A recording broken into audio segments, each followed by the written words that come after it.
आणि त्यावेळेस हे दुःख अनिवार्य होतं.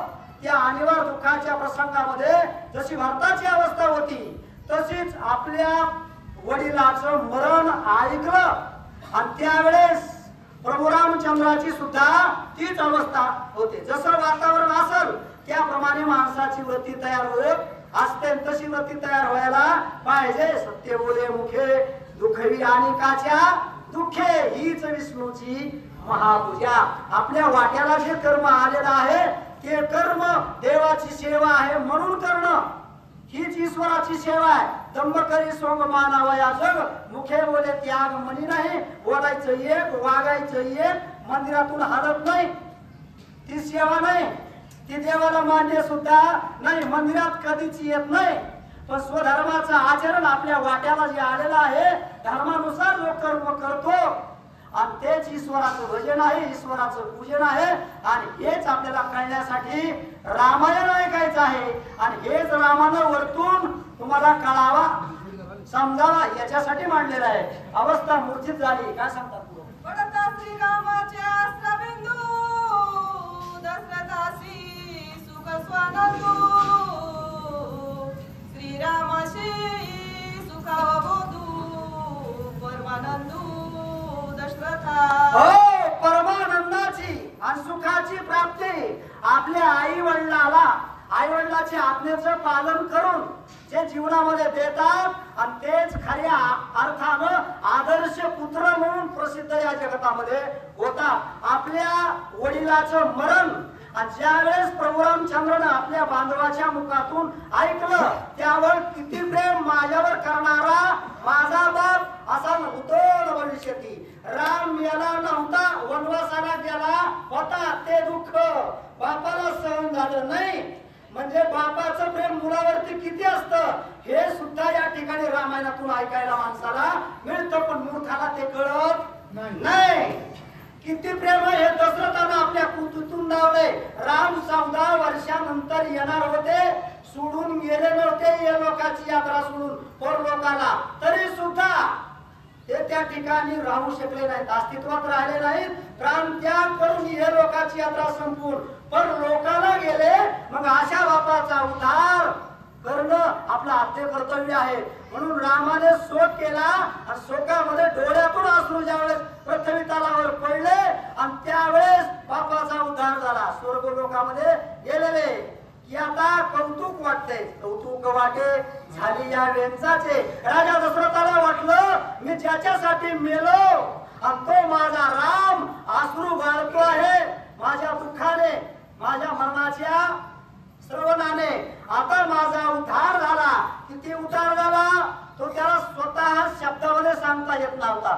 तो परमानंद शब्दामध्ये सांगता येत नाही. ज्याला झाला त्याला सुद्धा सांगता येत नाही का देहीच विदेही भोगू दशा.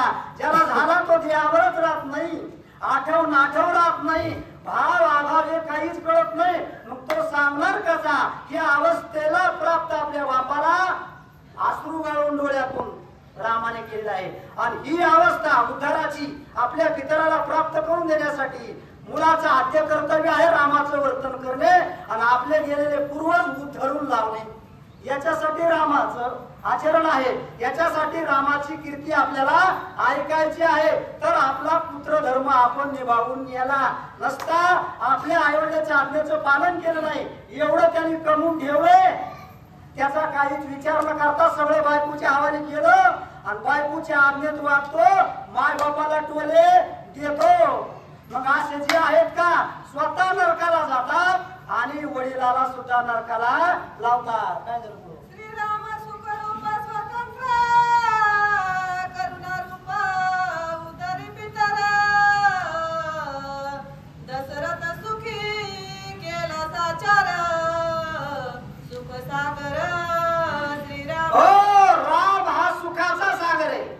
राम हा परमानंदाचा सागर आहे. राम हा ज्ञानाचा सागर आहे. राम सर्व गुणाने संपन्न आहे. त्याच्या गुणामुळेच इतर लोकातले सगळे लोक गुणी आहेत. त्यानं दिलं तरच आपल्याला मिळतंय. आपण स्व कर्तृत्वान नाहीत. रामानं दिलंय म्हणून आपल्याला मिळालंय म्हणून आपल्याकडे आहे. जसं रामानं आपले गुण आपल्या 6 भक्ताला दिले आणि एका गुणाने आपले 6 भक्त वाढविले आणि त्याप्रमाणे रामानं आपल्याला दिलंय म्हणून जमतंय आपल्याला काही येत नाही. जसं त्या बंदीने विचारलं होतं अष्टवक्राला तुला काय येतंय काय येतंय आणि तो म्हणला ते काय बंदीला विचारलं होतं त्यावेळेस बंदी काय म्हणला की मला सर्व 6 शास्त्र 18 पुराण 4 वेद मुखोद्गत आहेत.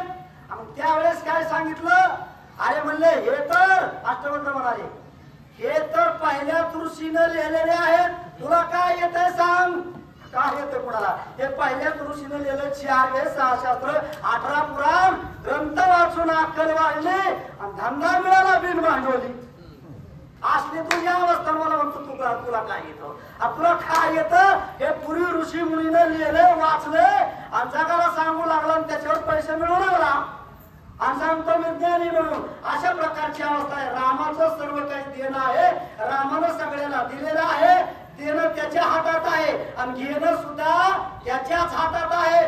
देह त्यानं दिलाय जन्माला घातलंय एक दिवशी तो घेऊन जाणार आहे सौंदर्य त्यानं दिलेले म्हातारपणी नेणार आहे ताकद तरुणपणी दिली पण म्हातारपणी घेऊन जाणार आहे.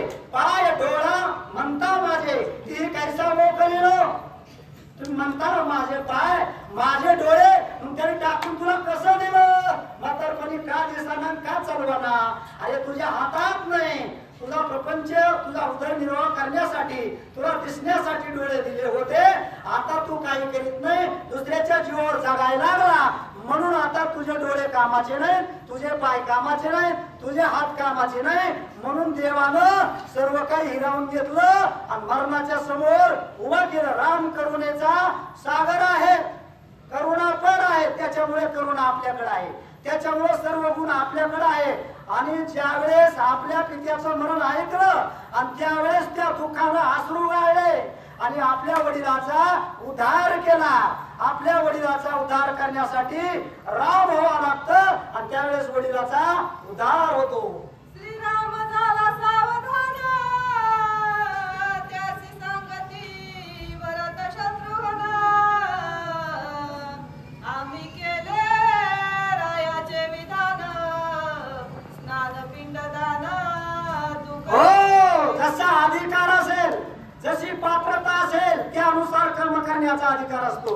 शास्त्रानं सांगितलेलं आहे कुणाला कोणता अधिकार आहे त्याप्रमाणे त्या अधिकारानुसार पात्रतेनुसार कर्म करावे लागतात आणि त्यावेळेस त्या कर्माचं केलेल्याचं फळ माणसाला मिळत असतं. राम दुःख हे लोक करायचे नाही बाप मेला तरी म्हणून रामाने दुःख केलं. रामाला सुख नाही रामाला दुःख नाही पाप नाही पुण्य नाही मी सुख दुःख हा वेगळा मी पाप पुण्य वेगळा तरी दंड वेगळा कळलं तरी पण लोकांना करावा लोकांनी वागावं लोकांनी दुःख व्यक्त करावा याच्यासाठी रामाने दुःख केलं आपल्या